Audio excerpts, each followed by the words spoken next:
afternoon. I have 12 noon on my calendar or on my clock, so I think we should get started. Welcome. Thanks for joining us this afternoon on our first noon knowledge session of 2022.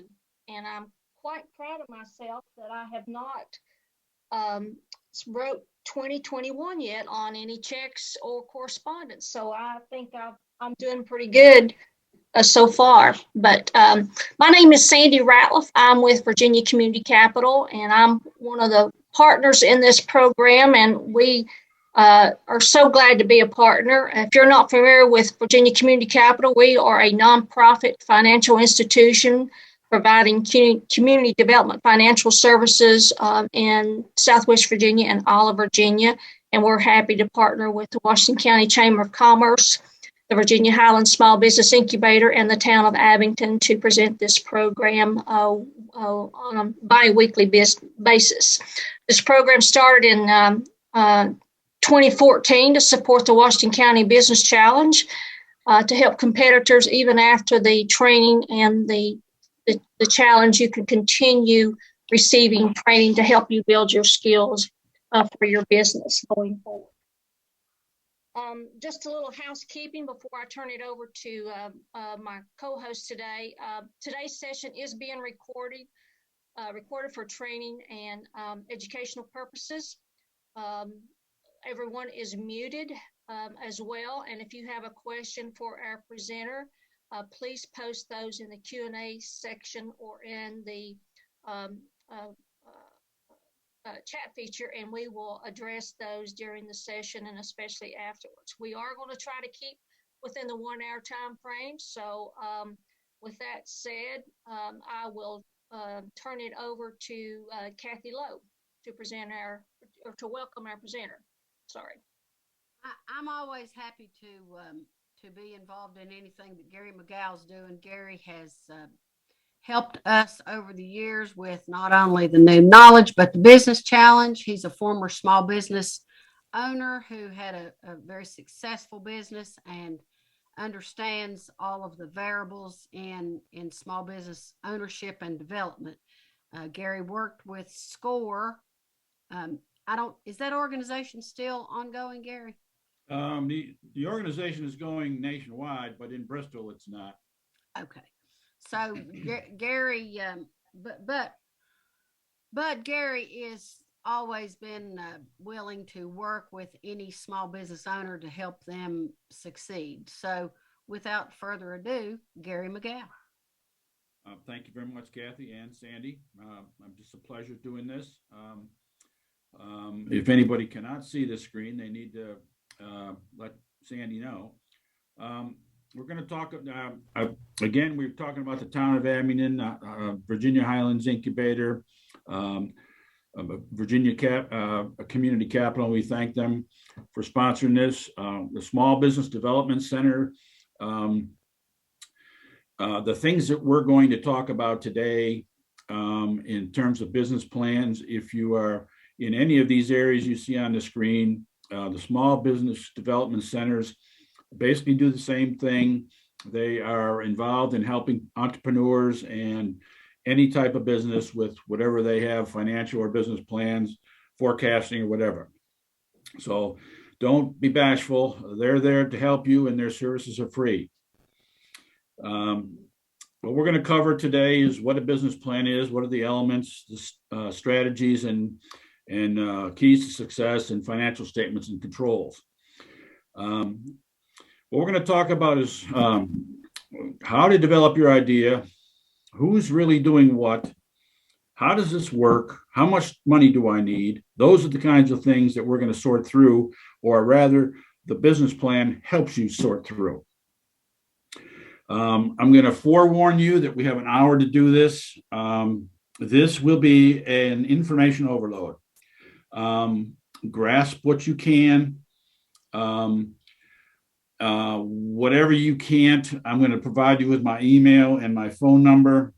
I can go on for hours about business plans, so we're going to try to keep to the schedule. We're going to keep it succinct, and we're going to keep moving forward. To give you some background, That was the business that I used to own in California. After 10 years of working in aerospace engineering, 10 years working in offshore oil contracts and administration, I reached my midlife crisis and I decided I was going to get into the bed business. And we're going to talk about some of the features or some of the issues and mistakes that people make, myself included. But that's what it looked like. That's what those look like. I have two of those in my house, one of which I'm sitting in front of right now. I don't know how we could do it without the wall beds.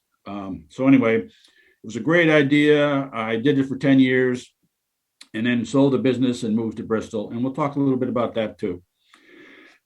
Just so you're aware, Small Business Administration reports that owners that spend less than 6 months planning and scheduling have an 80% chance of failure. Those who take a year or more have an 80% chance of success. So this is not a joke. This is not something that you can just cruise through. What the business plan tries to do is to give you the tools, to give you the knowledge, the awareness, and the ability to turn that key in your front door your very first day. So when your first customer comes in, you know what you're doing. What are the rewards? Financial, of course. Independence is a huge award. Satisfaction is a huge award. But we have to be clear that are we creating a business or are we creating a job? Okay. In my case, if we go back to the wall bed issue, I thought I was starting a business, and it was, but it was really a mom and pop. And what I was doing is satisfying an unhappy need for where I was and creating my own job. Nonetheless, it's the same thing. You get the same satisfaction out of it.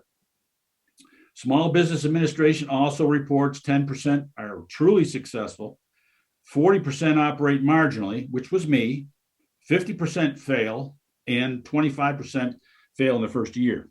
So planning and understanding what you're doing, how you spend your money, how you're accounting for your money are all critical parts of these percentages. And so why do businesses fail? Let's talk about that a minute. It's inexperience of the owner, specific in the specific line of the business. Typically, when someone comes and requests some assistance or help with a business plan or something like that, if it's a mechanic, or if it's a wallpaper guy, or if it's an insurance guy, or whatever the objective of the business is, we don't have to spend much time telling them how to fix cars because they already know that. We got to tell them how to start a business, which talks about advertising and accounting and sales and operations and those kinds of things. Much like a dentist office. The dentist is in the back room working on your teeth. It's the people up in the front office that make things happen. So this is the same kind of thing. We're not going to teach you how to repair cars. We're going to teach you all the rest of the stuff. Okay. Owner's inexperience in management. Owner's inability to make decisions and solve problems. If you are in a business, you are dealing with problems, period. Some are good problems and some are bad problems. You're dealing with customers. Some even great sales can have terrible customers. And you're dealing with the owner's lack of commitment or endurance or dedication or desire. You need all of those things. Running a business is difficult and it requires your total attention. And my philosophy, after just a few months of running my own business, my philosophy had to be when my feet hit the floor in the morning and I get out of bed, I got to say to myself, give me the worst problem I got right now. Let's get after it. Let's go forward and let's solve the problem so we can have a better day. That's sort of the attitude you got to have. And the reason you got to have that is all of these things you see listed here, you got to wear a ton of hats. Now, I'll say this now and I'll say it again later. You don't have to know how to do all these things. But if you don't know how to do them and you need someone else to do them, you pay. So the more of these things you can be good at, like web pages or social media or advertising in the paper or doing workshops at various clubs and selling your product or joining the Chamber of Commerce. All that stuff takes time. And so you have to understand that these are all real things and they require time.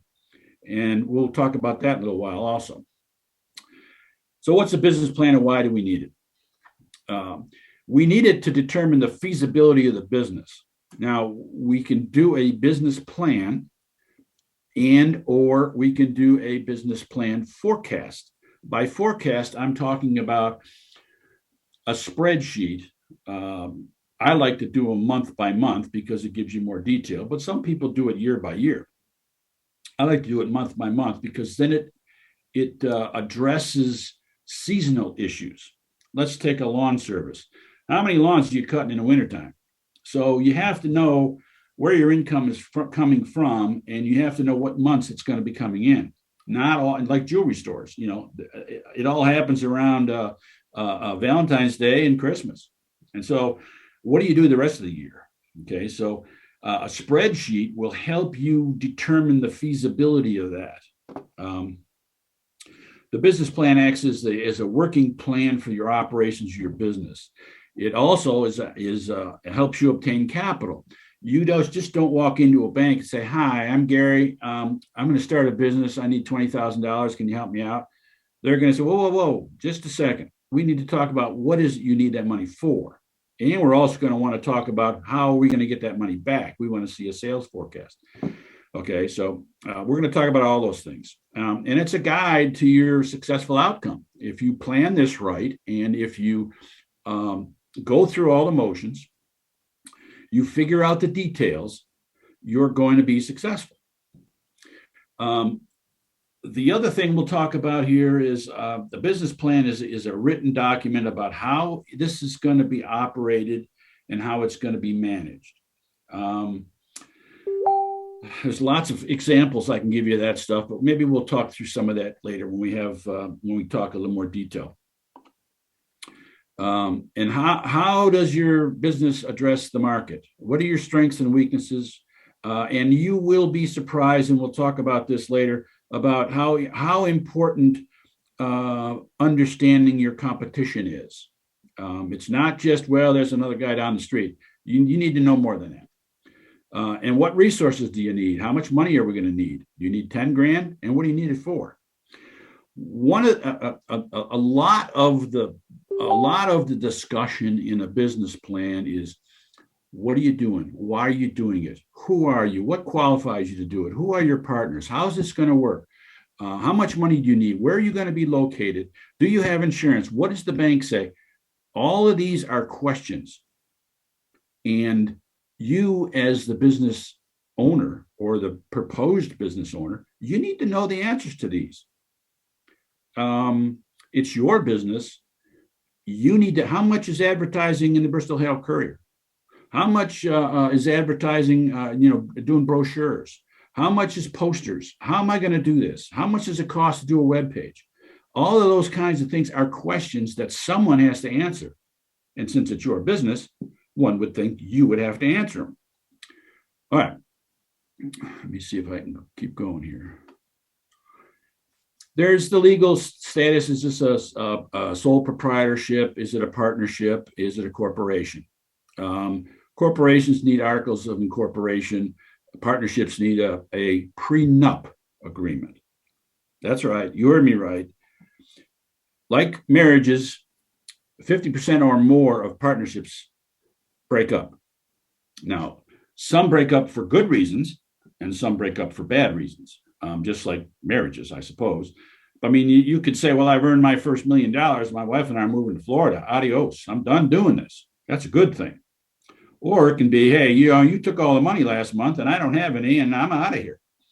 So a partnership agreement is an understanding of who is going to do what, who's going to be responsible for what authority each of you have, and how do we, when things go bad, how do we dispense of the funds and the equipment and the hardware or whatever else, the debt. How do we handle all that? And that is, if you're going to be a partner, that is an absolute must. And if your partner or the proposed partner has a problem with that, you got the wrong guy. Simple. All right. The business plan also describes who is involved with the business. When I started my wall bed business, I was coming out of 10 years in offshore oil exploration and 10 years in aerospace engineering administration. I didn't know anything about beds. I didn't know anything about cabinets. I didn't know anything about running a business. But what I had on my business plan was a partner who was the manufacturer of the wall beds. They also coincidentally provided mattresses through a mattress manufacturer, and they also could provide cabinetry. So even though I didn't have any experience as the business owner, one of the members of my team was the manufacturer, and they had tons of experience. So anytime I had a problem, I could just go to the mother office and say, hey, I need some help with this. And they provided the help. So, who is going to be running this business and what qualifies you to do it? Do you have relevant experience, and are there other qualifications that you have besides your job? I mean, maybe you're a part-time cabinet maker, or you know how to do stuff. And also, you want to include some job descriptions. If you're going to have a partner or you're going to have some employees, what are those employees going to do? All of these things explain to readers of your business plan what you're doing and what qualifies you to do it. Okay. All right. So in terms of the market, it's another key issue. When I opened the conversation about this, I said, what qualifies you to do it? Who are you? Where did you work? Who's your customer? What's your location? Well, who is your customer is pretty important to know. In my case, my wall beds, I didn't realize this to start with, but my average sale was $6,000 or $7,000 for one of these things. So I had to focus my marketing and my attention and my energy to people who could afford a $6,000 bed. So knowing who your target customers are, and what are they going to expect from you? Now, in today's environment, I don't know how all of the rest of you are, but let's take somebody who's an electrician or a plumber or a contractor of some sort, or a handyman. Typically, the customer makes a whole bunch of phone calls and nobody ever shows up. So what do they expect? They don't expect anything special. They just want you to do what you're supposed to do. And you sit back in your own life and you say, well, I just want the guy to show up. Well, how many businesses get the job because they showed up? That's all, because they're the only ones. So if people want a bathroom done, or they want something done to something else, and you're the only one who shows up, when you got the best game in town. So, where are these people? How are you going to reach them? And what's your competition doing? You need to keep track of that too. What kind of advertising are they doing? Typically you're going to, back in my day, this was 25, well, it's been 20 years since I owned my business, and I did it for 10 years. So it's like 30 years ago. Well, we had phone books then, strange as it may seem to some of the listeners here. But we had phone books back then, and the phone book salesman was always saying, well, you need to have a 6x6 ad in our phone book. It's only going to cost you $6,000 a month. And I would say, whoa, wait a second. I just want to do what my competition is doing. If they're doing a big ad, I'm going to do one. If they're doing a small one, I'm going to do a small one. I don't want to be better than them. I just want people to have the same opportunity to see me as they see the other guy. So it's important to know who you're dealing with and what they're doing. The business plan is a documented statement of your objectives and your strategies. How is this going to work? There may be some schedules in there. We'll talk about that a little while, maybe some schedules in there. It needs to talk about the business environment. A lot of times we read business plans where people go to the internet and they say there's, the cabinet business or whatever business is a $20 billion business in the United States.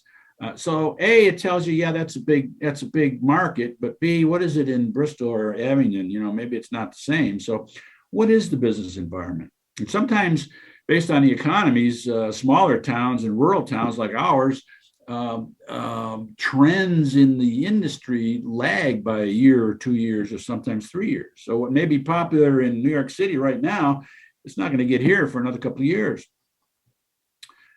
Okay.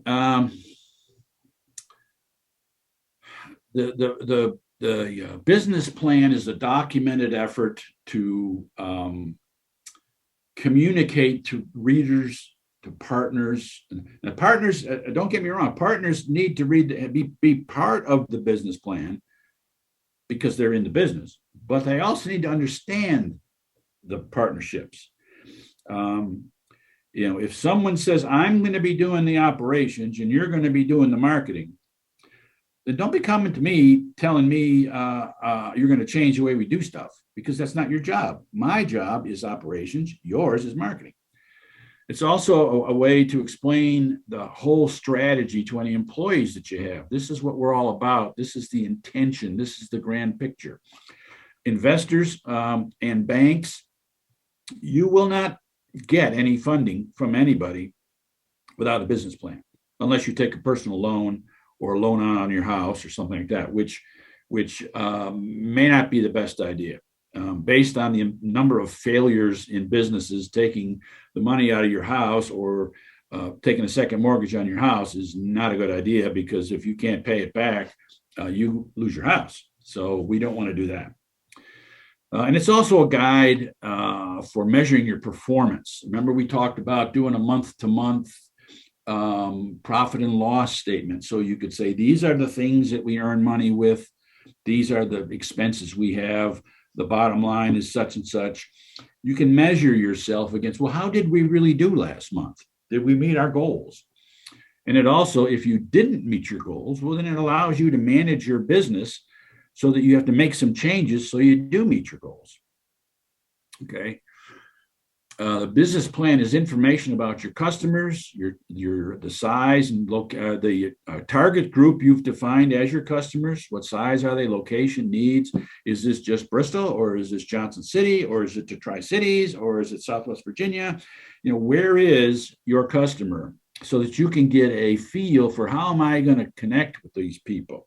What's the best means to connect with them? It's also about your competition. Where are they located? In my business, again, I'll go back to the wall bed business.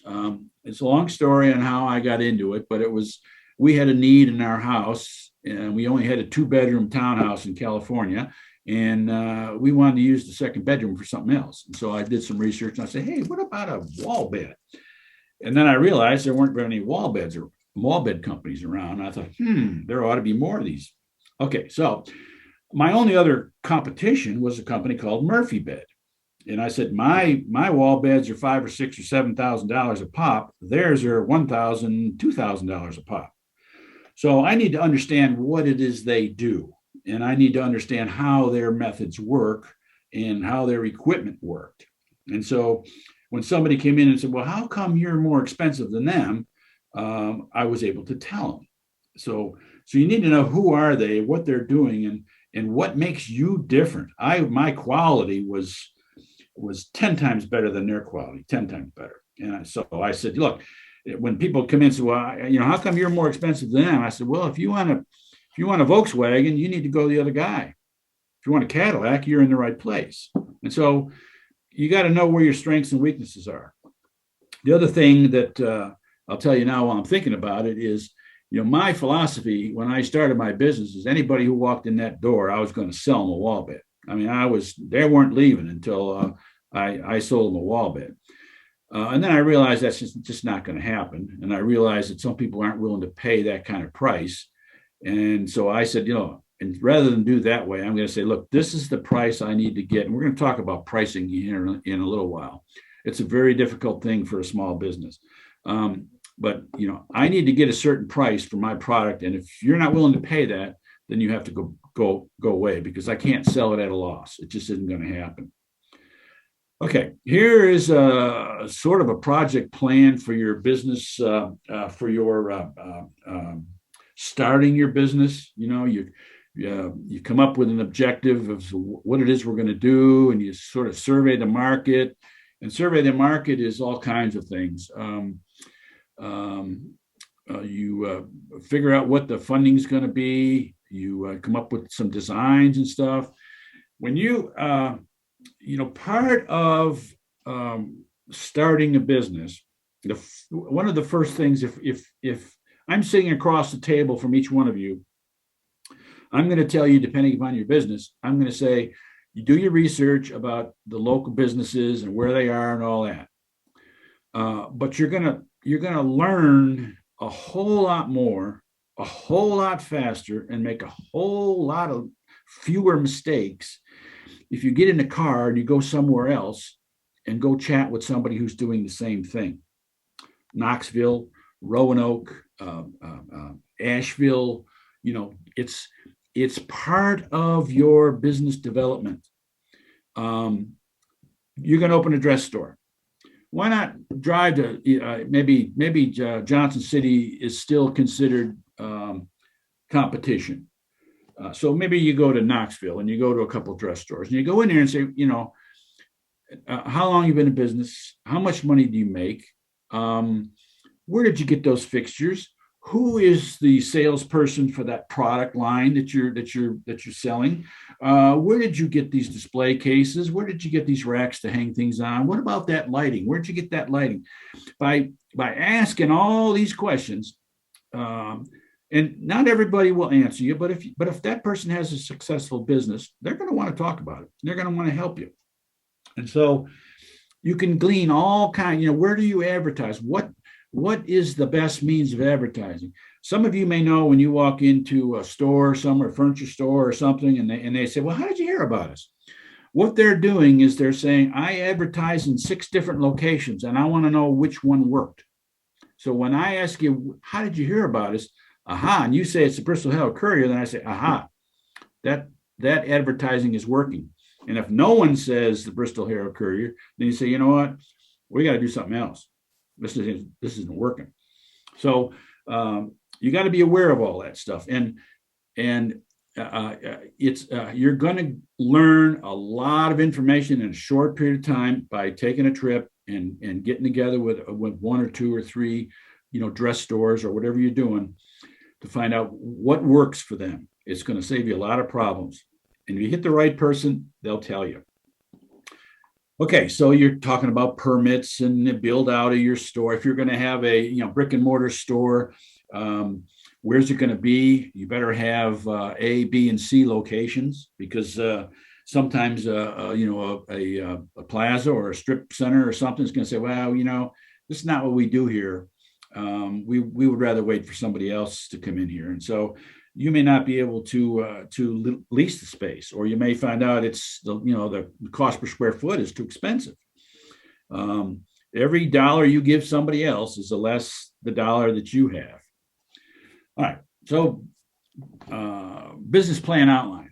I like to explain it. It's like chapters of a book. These are all the chapters. In the executive summary, is always the first thing, and it's always the first thing someone reads. And by reading it, they can say, I'm done with this, I'm not interested, or they can say, well, maybe I better read a little bit more about it. So the executive summary should not be taken lightly, because that may be the only document, the only part of your business plan that anybody reads. Okay, so and so it needs to be concise, and it needs to be explanatory, and it needs to be in such a fashion that someone understands what you're doing and believes you're going to be profitable. The rest of these chapters in this book, and by the way, if you go to the library, you'll see 47 books on business plans, and they all tell you the same thing. They just say it differently, that's all. This is the basic common denominator that someone's looking for when they are looking at a business plan. Executive summary, we said 2 or 3 pages. If you don't do this right, you're done. And that should be the last thing you do after you've done all your research and you've got your location and your employees and you got all these things together. Now you're so smart about your business, you're able to document it in such a fashion that you're going to put the hook on somebody and they're going to get them. Okay. All right. Business description. I'm going to kind of click through these here. The business description, the name of the business, what type of business, is it a partnership or LLC? And by the way,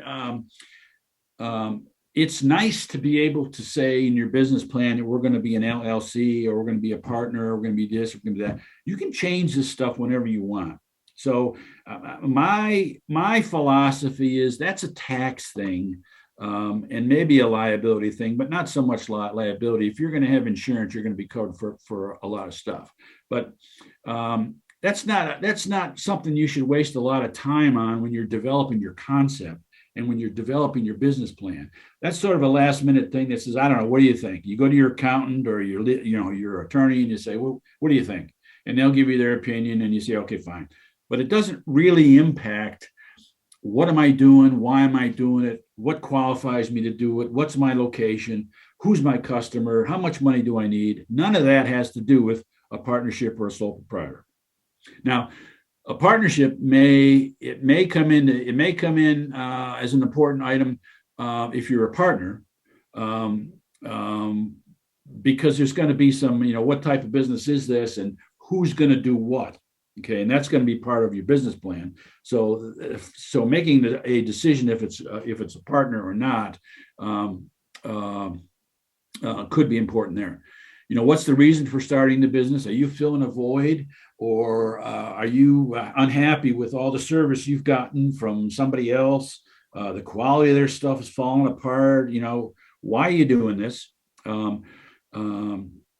What business are you in, and what do you stand for? What are your standards? Like I said before, customers, they just want you to do what you said you were going to do. If you say you're going to be at 5 o'clock, be there. That's all. What industry are you in? What are the trends within that industry or that region? What need do you fill? Are you solving a problem? What niche are you in? What do you think are your key success factors?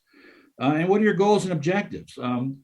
You should be able to, once you gather your data and once you begin to look into the future, you say, well, when are we going to do our web page? Right? What should that milestone be?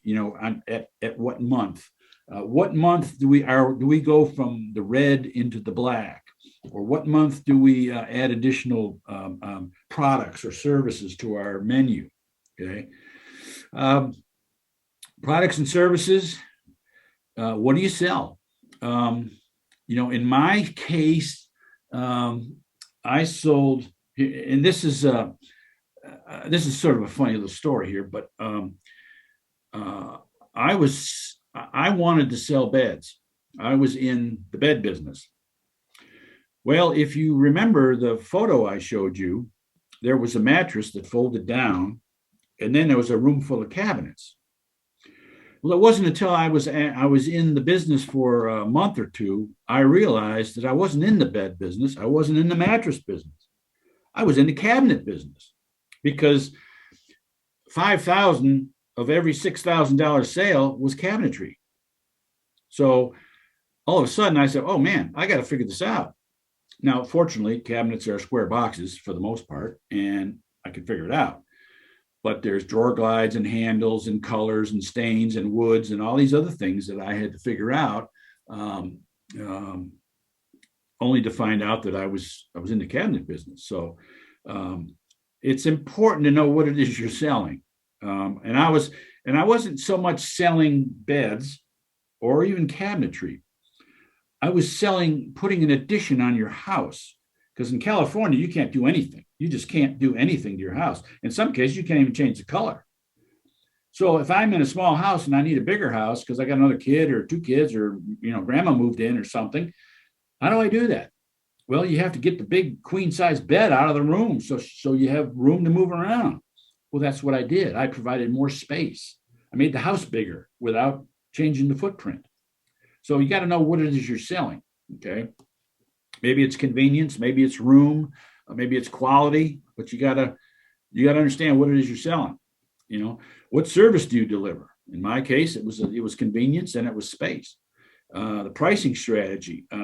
How are your products and services priced? This is, in my case, this was very difficult. My first couple of months, I told you I was connected with the manufacturer who was certainly nationwide, and I think they were worldwide.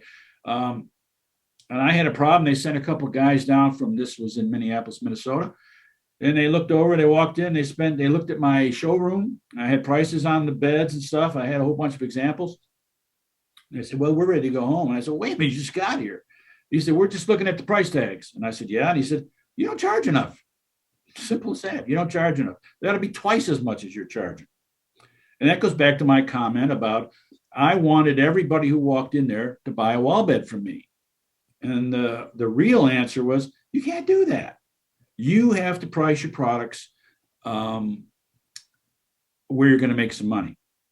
I used to get interior designers all the time coming in saying, how are you going to cut me a deal? And I said, look, I'm going to tell you what my price is, and you go back to your customer. If you want to double it or triple it or whatever you do, that's fine. But I got to get this amount of money from you or I'm not doing this. And it took me a while to learn that. And if there's enough people that won't pay the price, then you need to go do something else, because you can't, the old saying, I lose a little money on this one, but I gain it up in quantity. Well, that don't happen. You got to make money or you can't stay in business. What methods will you use to determine your price? Pricing is hard. It's not so hard for blouses and shirts and stuff, but for other things, it can be difficult for the business owner. Will you have discount pricing? What are your margins? It's important to know what your margins are, because you got to make a certain amount on each sale or you can't stay in business. And it took me personally a while to do that. I had to figure that out. All right, management and operations. This is critical to understand this. It's as simple as it can be, but it's hard to incorporate. So if you're a house painter, let's say you decided you're going to get a trailer and you're going to go around, you're going to sell paint and house or vinyl siding or windows or whatever. And it's just you and your buddy. And we're going to keep it small. We're going to split the profits. This is going to be cool. We're going to make a lot of money. Well, while you, the owner, are putting siding on the house or putting the windows in, who's doing the sales? Let's say it takes you 2 weeks to put the vinyl siding on the house. No one's doing any sales for 2 weeks because there's only 2 of you. So you work real hard for 2 weeks and then you're finished with that job and you say, okay, where do we go next? Well, I don't know. I got to do some sales. So it may be 2 more weeks before you get another job. So that means out of every 4 weeks, you're only working 2 weeks.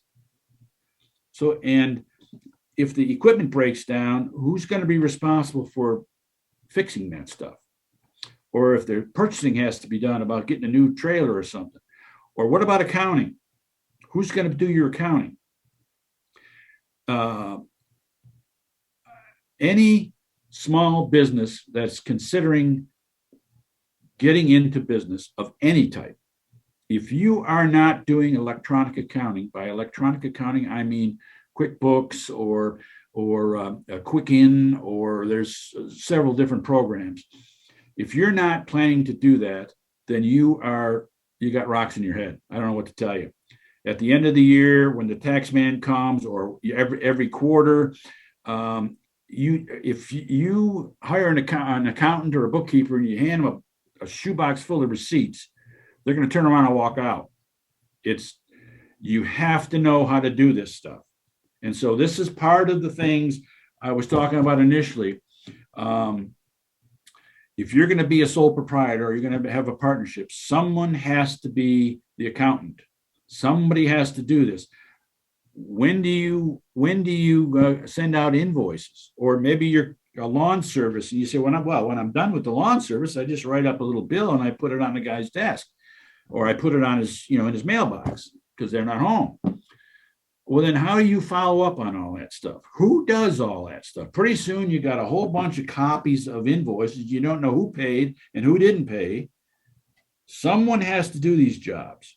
And the hardest part of this is recognizing, and it's not just these particular 4 things. There's other things that you could add, a lot more things that you could add, like web pages. Who's going to do the web page?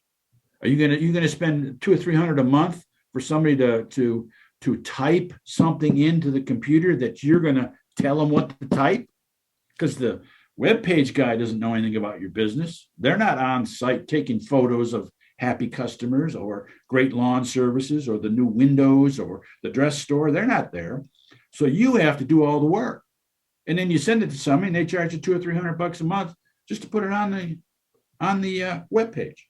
So who does that? And can you do it? So this is important. It's important to recognize that all these things are real jobs. And there's more, but they're real jobs. And you as the owner has to figure out who's going to do that, or you're going to lose a lot of money and a lot of time. Okay. Management and operations. Who are the key managers, the key players, key owners? If you should consider a board of advisors. A board of advisors could be your buddies. It could be your banker and your lawyer, or it could be whoever you're dealing with. It could be subcontractors. It could be contractors that you're subbing for. The board of advisors is you meet every so often and you sit down, you buy them lunch and you say, here's what I'm having a problem with. How do you think I ought to solve this thing? Business owners do that thing. They do that kind of stuff. Your insurance agent, your banker, all these, whoever has good advice, you want to sit down and chat with them. You don't have to do what they say, but it's good for you to hear it so you can make your own decision. Down here, we said lawyers and accountants. What qualifies you to do this? In my case, well, I had 20 years of big time corporate experience, which has nothing to do with running a small business, as it turns out. Fortunately, I was fast on my feet and I could figure stuff out, and I had some background information that helped me through this. But my work experience, that helped me some in scheduling and planning, because that's what I did in the engineering departments. Administrative experience, I had some of that, but none of the stuff that I needed for small business. And I had some outside partnerships. Again, I had lawyers, accountants, insurance people. I also had, in my case, I was in Orange County, California. There was a company in San Francisco and there was a company in Phoenix that did exactly the same thing I did, exactly the same way, and used the exact same product. So I would get together with those guys once or twice a year, and we'd swap lies and have a couple of beers, and I always go home smarter than when I came. So there's outside help that you can get. When you're a business owner, it's anywhere you can get it, so you can gather the information to make your correct decisions. What are your personnel needs for the business? You got to hire some people. If you got to hire people, depending upon their qualifications, there's some small business challenges out there for somebody who's going to start a brand new business. And that you look at for hire signs all over town. You got to say, well, unless we can get somebody ahead of time, maybe we need to restructure our thought process, because maybe we can't have somebody else do this because we can't hire them. Or you're going to get somebody who doesn't have a clue what your projections are going to be, or your goals and objectives. So that's 6 or 8 years ago, that wouldn't have been a problem, but today it could be. what is the legal structure of your company? Again, you can figure that out later. You need to chat with some insurance people to make sure you're covered. And, in my case, I had cabinetry. I had to screw it to the wall. It was sort of built in. It could be moved, but it was sort of permanent. So I had to make sure there was enough insurance that if something happened to the bed or one of the cabinets came off the wall or something, that I was covered. So I never had to use it, fortunately, but it was nice to know I had it. And insurance for small businesses, my recollection is it's for what you get. It's really not that expensive. Accounting systems. I just cannot express the need for an accounting system. You said, well, gee, yeah, that's great, Gary, but I don't know how to use QuickBooks. Trust me, there is tons of people around that can help you.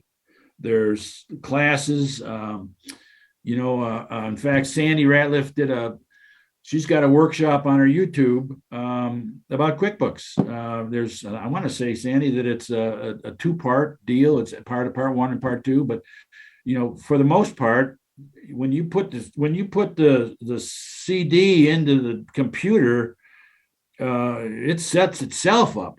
And then all you got to do is modify it. Of course, you got to learn how to use it. Is that right, Sandy? Yes, we've got some archived ones, but I was going to mention at the close, but I will now, starting April the 20th through June the 1st, Spiegler Blevins, a CPA firm in Abington, will be hosting bi-weekly sessions on QuickBooks. So session 1, session 2, session 3, session 4. So I highly recommend everyone take an opportunity at that one. Yeah, I believe that electronic accounting systems are an absolute must. And if that's your only hang up, is well, gee, you can solve that problem. It's just not that difficult to do. It's in some cases, like in my case, QuickBooks wasn't out when I had my business, and I used Quicken, which is it's essentially, and I'm still using it. It's essentially your checkbook register, and so you put everything in the computer that you put in your checkbook register, except you add one more thing, which is in terms of terminology, you just add an account to it. So if you're paying your electric bill, it's the date, it's the check number, it's for the electric, it's the dollar amount, and then you put an account in that says utilities. Then it summarizes things. It's just way easier. And trust me, you will thank me after you start your business. All right. Which target markets? Now we're talking about marketing and strategy. Which target markets will you serve? Who are your business competitors? We talked about that. What does the product and service? How does your product and service differ? What message will you deliver, and how will you deliver it? On what form will you deliver it? And while I'm talking about this, there is a website on the bottom down there. You need to copy that if you can, or we can send it to you, but I'll tell you about it in a minute. How will you create word of mouth? That is the best means of advertising, is your friends telling their friends, telling their friends. What media will you use to advertise? Again, we talked about how much does it cost. You should, if someone asks you how much it costs to advertise the Bristol Herald Courier, you say, well, what is their circulation? How much does it cost? Well, it costs, I just called them yesterday, and for a 3-inch by 5-inch ad, it'll cost you $250 for 3 printings. That's just for 3. Now, when I was doing this in advertising, I was with the Los Angeles Times and the Orange County Register, both of which had a circulation of like 8 million. And it cost me $500 a day. Each Sunday, it cost me $500 to run an ad. So I had to make sure it was working. And so when somebody came in my store, you bet you I was saying, how did you hear about us? Because I wanted to be sure that I was getting the word out. And the other thing I learned is, I thought when I spent $500 in the Orange County Register in the home section that it ran on Sunday. And I said, well, we better be in early on Monday because the phone's going to start ringing. Well, that ain't how advertising works. It takes a long time for people to expect to see your ad in a certain place. And when they say, yeah, remember that wall bed place? Where did I see that ad? Oh yeah, it was in Orange County. Let's look next Sunday and see. It just doesn't, just because you advertise doesn't mean people are coming in. So you just need to understand that what your expectations are. And mine were way wrong. What types of publicity will you use? There's all kinds of things you can do with radio and TV and newspaper, and how you structure it and how often you do it. Do you need a sales force? Do you need somebody out there beating the bushes? What sales promotions will you use? In my case, the manufacturer had a sale promotion twice a year. And so when they had their sales, when I had my sale, and frankly, because of my pricing, when they had a sale, I just promoted it as a sale. But when people walked in the door, I gave them my normal pricing because it was already too low. So I couldn't afford to give anybody a discount. Now I did on the bed frames, but I didn't on the cabinetry because I just couldn't. And what is the customer experience and how you deliver it? And what are the pros and cons of any location you choose? Location, you've heard it from every real estate agent out there. Location, location, location. It's no different in business. No different in business. You probably didn't get an opportunity to look at the bottom half of the photo of my wall bed, but I was in what's called a business park. You've all seen them. They're office in the front, warehouse in the back. Well, that's how the whole business park was, except on the front row. And the reason I located there was because it was a busy street in a affluent area. It was in a business park as opposed to a strip center. And my rent was $1,500 a month less than it would have been in a strip center, but yet I got the same thing, or almost the same thing. So because I was on the front row, it looked more like a plaza. So that was killer for me because I had all kinds of cars going by. Now, had I been back further into the business park with the true office in the front and warehouse in the back, it would have been cheaper, but nobody would have saw me. And when you look at a wall bed, that's a destination thing. You just don't walk down the street and say, "Oh yeah, look." You got to want to go. In fact, when I started my business, the people in Minneapolis told me, said, what we're looking for, and I had to qualify, by the way, that I had to fly to Minneapolis and they had to interview me to see if they even wanted to play. So what they said was, we're looking for pioneers. And I said, what are you talking about? They said, people don't know what wall beds are. You're exploring new ground here. So first you got to teach them, you got to explain to them, and then you got to sell them. So just keep that in mind. Now, in nearly every business I work with, face to face or when I'm reviewing business plans, you can't, or at least on my screen, you can't see it here, but it's just social media and Facebook. Nearly every single business tells me, we're going to use Facebook. We're going to have it out there. We're going to send it to all of our friends. It's going to be all over town. We're going to Facebook the heck out of stuff.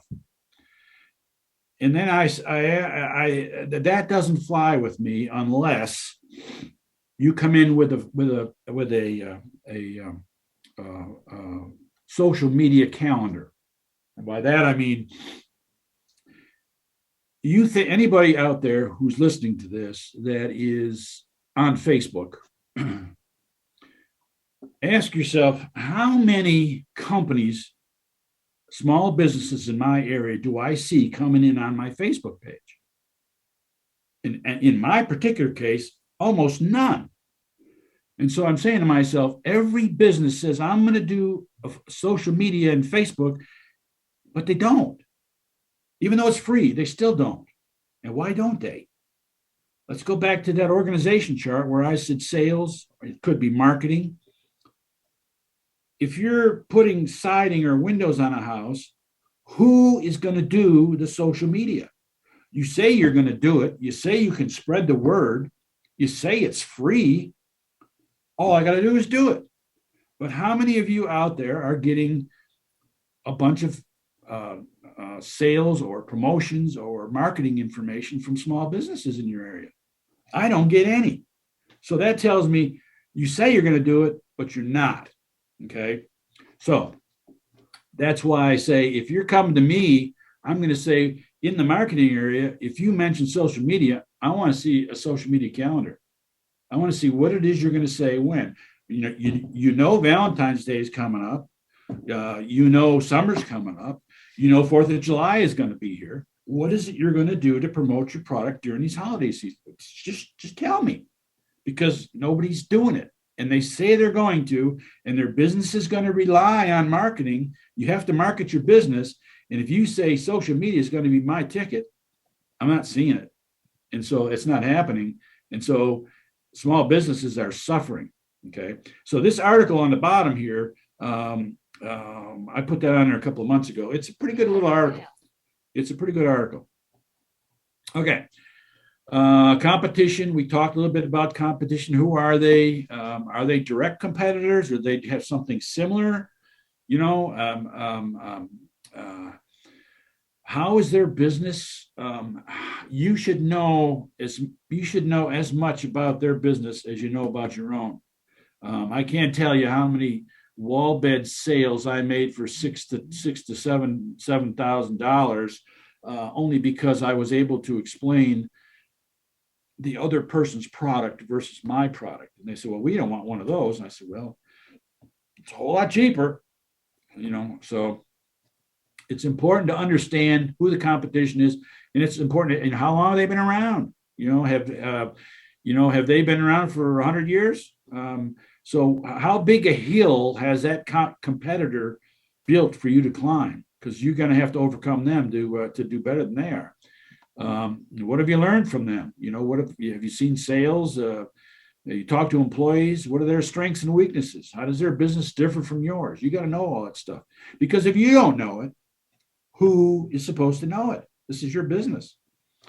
That's all of these kinds of things. I said earlier, I'm asking you 100 questions here, but that's what a business plan does, is it answers questions.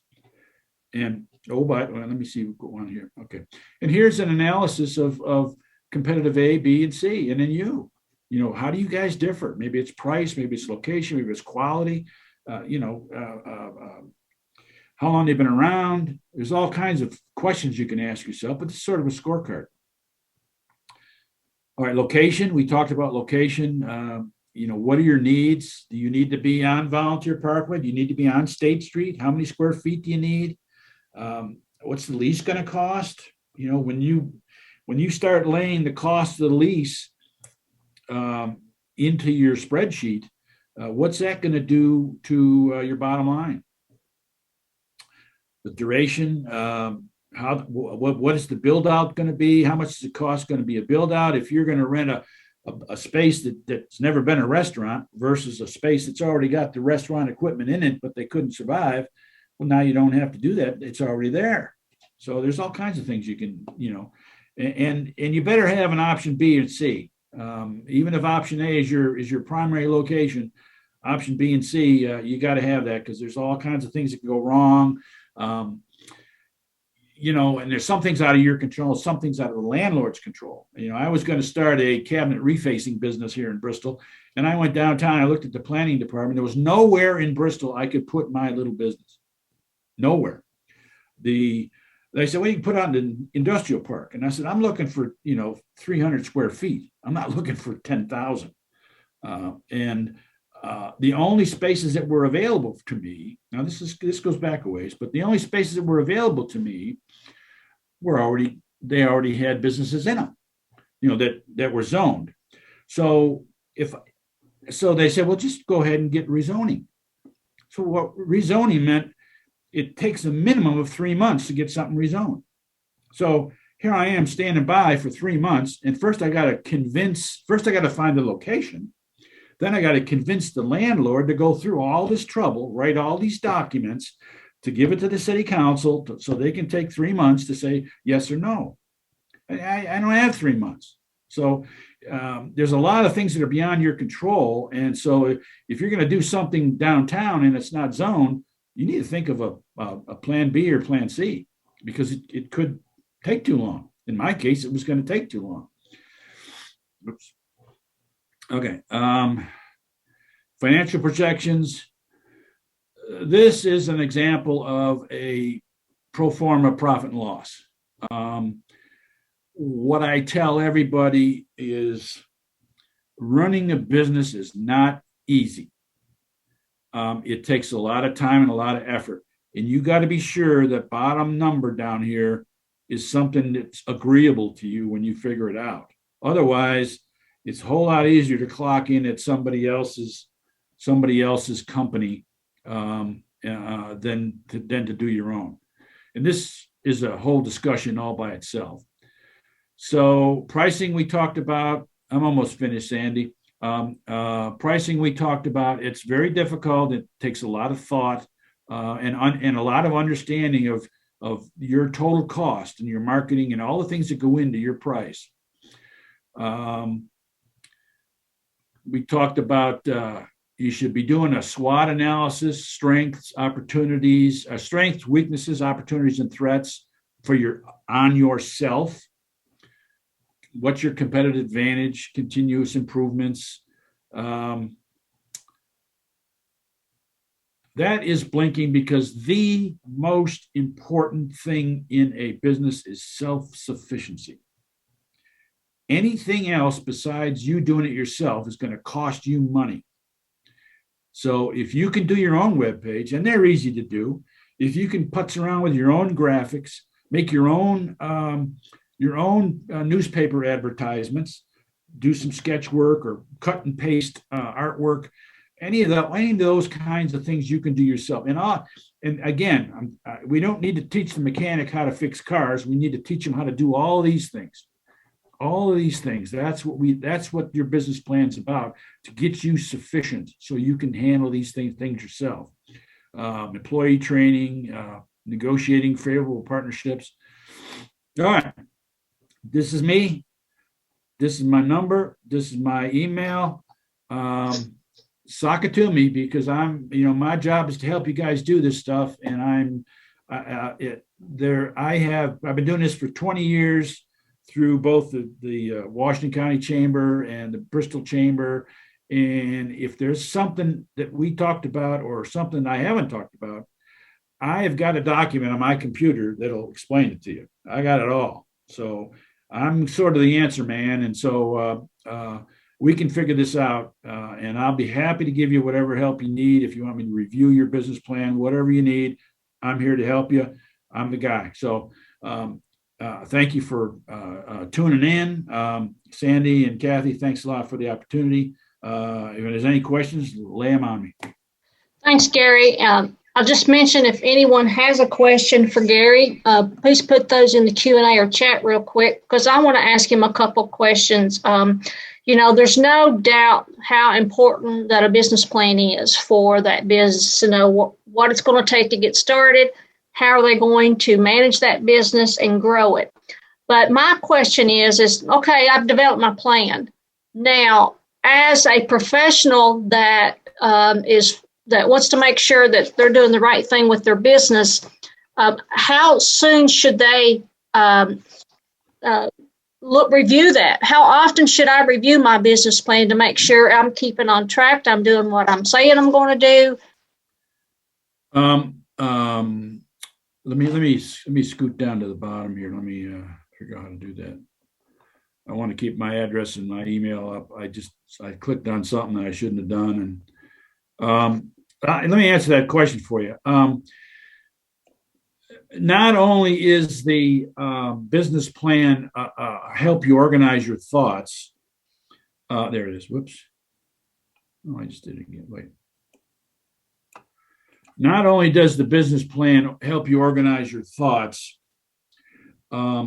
it's also a guide for monitoring how you're doing. For example, when I talked about the spreadsheet, and I can go up to that real quick here. This spreadsheet, I got to turn slide. All right, this spreadsheet, this is the things that you're going to sell, and this is the expenses that you have in selling them. And if you do this properly and you do it in enough detail, you don't see it here because the page isn't big enough, but there's a total along the bottom, and you'll be able to determine in February or March or April how you're doing along your plan. So not only does the business plan help you refine your thoughts and get you ready and help you with scheduling when you're going to be ready and who you need to get help with and what tasks you need to get done, but it also provides this type of schedule financially. Say, how are we doing? We said by March we were going to be making $5,000 a month, and right now we're not. So what is it we have to do to the things we're selling? Let's say sandwiches. We said we're going to sell 300 sandwiches a day. How many are we selling? Do we need to do more marketing? Or do we say, well, this is all the sandwiches we're going to sell. We're going to have to bump it from $5 to $6 in order to meet the number we want down here. So these projections, and as detailed as you can be in the revenue, of course, in the expenses, but the revenue is more difficult. The expenses, you can pretty much figure those out, but revenue is a little more difficult. So are you going to sell drinks? Are you going to sell sandwiches? You're going to sell chips? What are you going to sell? And so this is going to give you the ability to say, are we going to meet our goal or aren't we? So this is an ongoing monitoring kind of thing. Well, and I will mention too that our next new knowledge session on the 26th of January is focused on financial projections. Eddie Neely with KVAT Foods, Food City Stores, he's the CFO, is going to be leading that session, and that's all part of kind of what you're talking about is knowing. And I should also point out that all this stuff, as important as it is, it's part of your electronic accounting system. QuickBooks or Quicken can help you do all these things. So by inputting the data, now you can monitor it whenever you want. When every quarter, your tax man's going to say, okay, we got, your accountant's going to say, okay, we got to submit your income tax quarterly. So now you just go push a button and boom, it's done. Whereas you hand the guy the shoebox full of receipts and he goes, I don't think so. So this is all part of your accounting system. So it's important that you spend some time on the administration, the accounting, and all that kind of stuff along with your business. And I'll mention again that the series new knowledge session starting April the 20th through June the 1st, that's 4 sessions straight, focusing on QuickBooks that'll be led by Speaker Blevins, and I encourage folks to do that because they'll point out some various aspects and tips on using QuickBooks. I got one of this comment, Sandy. Years ago, I had a guy come to me at SCORE, and he said, "I want to open a mechanic shop." And in our conversations, I said, "Well, you know what can you do?" He said, well, I'm going to do tires. I'm going to do alignments. I can paint. I can sand. I can do change out engines. I can do exhaust systems. And I said, whoa, wait a second, buddy. I said, you may have the capabilities of doing all that, but unless you have Johnson City Toyota's shop, you're not going to do that. And you're going to waste a lot of time and a lot of money doing that. So let's figure out what product you can do that takes the least amount of time and you get the most amount of money for. If that's brakes, then you be a brake guy until such time as your business is established, and then you be a muffler guy. but you gotta focus on what brings in the profit first, and then you can begin to branch out on other types of products. But stay focused on the least amount of your time for the most amount of your income. And so that's something else that a small business owner needs to analyze every once in a while, because you get off track and then you're spinning your wheels doing stuff that you're not making any money for. Okay. And I'll just mention Kathy Lowe at the Virginia Highland Small Business Incubators on with us. And Kathy has, I'm not going to say how many years of running businesses, but she's got some experience. She's done this rodeo for a long time, and it's an excellent resource in Washington County and the region. Kathy, you got anything else to add? I was just letting know, I don't have anything else to add. We can, I'm with Gary. Your financial projections are very, very important when you're starting or expanding your business, and your revenue sources are more difficult to pull out of the hat. And there's only 8 to 10 hours in the day, so we can help with some of those projections. I agree with Gary on that.